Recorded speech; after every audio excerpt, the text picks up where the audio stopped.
Hi, I'm Marcia, and this is my hammered dulcimer, and this is another episode of my Tunes with Friends on HD, which we started to try to sort of replace the weekly visits I was making at nursing homes and retirement communities with some people who can't get out at all and some who don't get out as much as they used to. And since we're all kind of in that mode right now, I thought some other people might be interested as well. So one of the questions that often comes up when I play for people, and indeed it has come up since I started this series, questions about my dulcimer, who made it, and a little bit about that. So that's what I'm going to tell you today. I'm not going to go into the whole long history of the dulcimer, but just mine in particular. So a person named, a master craftsman named Nick Blanton made mine. He lives in Shepherdstown, West Virginia, near there. And he's been doing this for decades. It's a lovely instrument. I like it very much. There's another hammer dulcimer maker named Sam Rosetta who lives in the same general area. And they collaborate sometimes on this. And in fact, they have made some innovations to the dulcimer that have been pretty widely adapted elsewhere. One of the innovations they made, my instrument is called a compact, which Nick did some number of years ago, I guess, to kind of make the whole instrument a little smaller. It meant putting the strings a little closer together, and it makes it a little lighter and easier for somebody like me to carry around. Another innovation they came up with, which I don't have, is to put a carbon fiber back on it. Mine is wood, but they made some with carbon fiber. And the advantage of that, a couple of things. One, it makes it even lighter weight, easier to carry around, but also gives it a louder, kind of brighter sound. But I like the more mellow sound of the wood. I think it's more mellow, so that's what I have. And one of the kind of fun things about going to Nick's place to work out the details of the dulcimer that you're going to get is if you go on Thursday, there's a jam at O'Hurley's General Store. At least there used to be until we got into social distancing. So O'Hurley's welcomes all acoustic musicians on Thursday evenings. There's some audience, but if you're in the audience, you have to be quiet. But the musicians gather, anybody who plays an acoustic instrument. Certainly there are hammer dulcimers, but also mountain dulcimers, fiddles, mandolins, banjos, guitars, flutes, whistles, all those things. And it is great fun. It's very energizing. There's a great deal of camaraderie involved. And the way it works, I'm guessing a lot of you probably have not experienced a jam before, but what happens is the leader, a leader, starts out by naming a tune, and he'll very often name something that's he's pretty sure is familiar to most of the people there. And so then the musicians, the leader starts out, and musicians jump right in with the tune. The leader starts out at a tempo that he thinks is reasonable, but pretty soon, often, it's going lickety-split, very fast, and it's hard for some of us newer folks to keep up with it, but it is just great fun. And then you play that some number of times, and when the leader decides that's enough, the person who started the tune, he raises his foot, or sometimes just shouts out, "Last time," and you all try to stop together on the last time through. So the tunes I'm playing for you today are very old. They've been around for several hundred years. Probably came over with immigrants and then sort of fanned out across the country through Appalachia out into the West, so people would know them. I'm using my Nick Blanton hammers today too. And you'll notice they're a little springy. They have carbon fiber shafts. They're not the traditional wood kind. and I think they are well suited to some of the peppier tunes you're likely to play in a jam. So the first pair of tunes I'm going to play for you are The Girl I Left Behind Me and Gary Owen. And again, like I said, very well-known jam tunes. And the Gary Owen one has the further distinction of having been played for the charge at Custer's Last Stand. So as you're listening to that, you might want to think about that army marching along to the sound of Gary Owen. And I'm absolutely certain there weren't any hammer dulcimers being dragged along for that. Probably drums and a fife or two, things like that for those tunes. So The Girl I Left Behind Me and Gary Owen.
So can you imagine Custer's Army marching along to that jaunty little tune?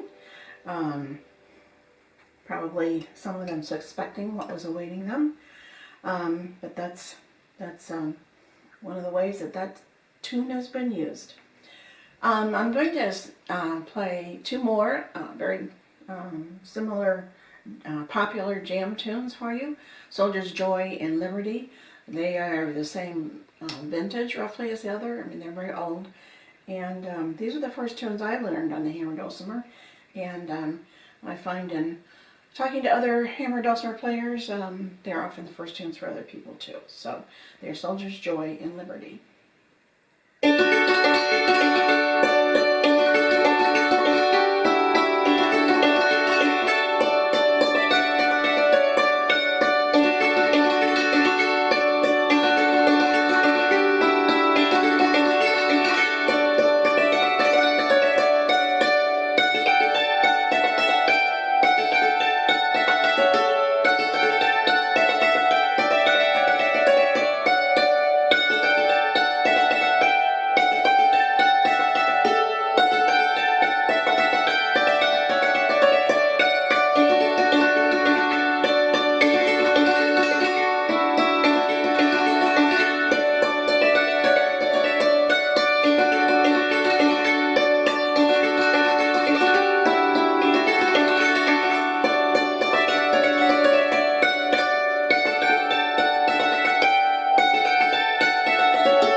played those 2 or 3 times each for you in a real jam, you'd be going on and on and on until the person who started the tune decides that's enough.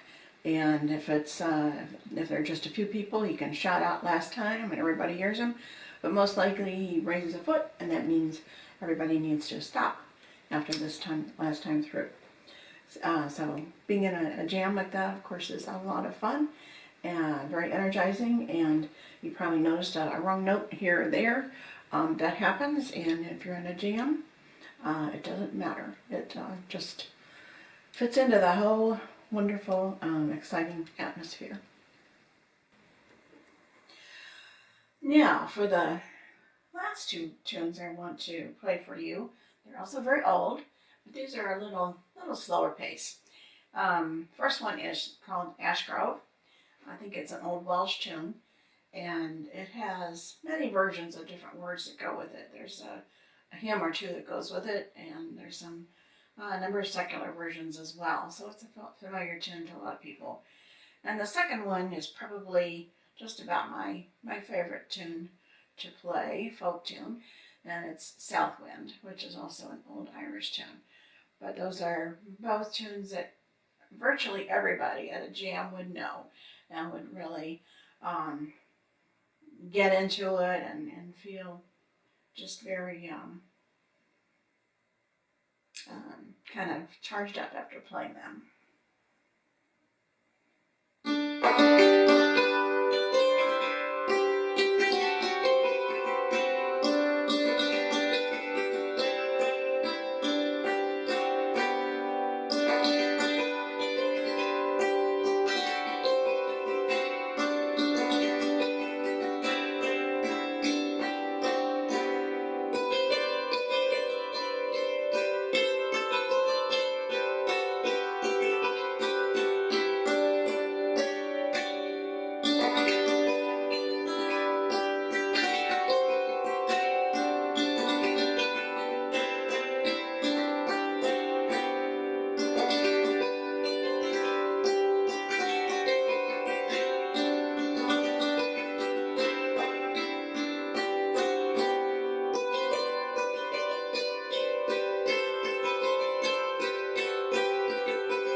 thank you for joining me for our virtual visit today. And maybe there's a tune in there, like South Wind, that you'll want to be humming over the next week. And why don't you maybe think back to some of your favorite experiences with music? Maybe back to the time your mother taught you a few tunes, or the time you were in a choir or singing at church, or maybe in an orchestra and the music really moved you. Next time, we've got a couple more episodes coming up. One is some more favorite hymns. We'll do a whole segment of hymns, and another one called Scotland the Brave. I think even if your roots aren't in Scotland, you will find some of those tunes to be quite familiar. So thank you for coming today, and enjoy.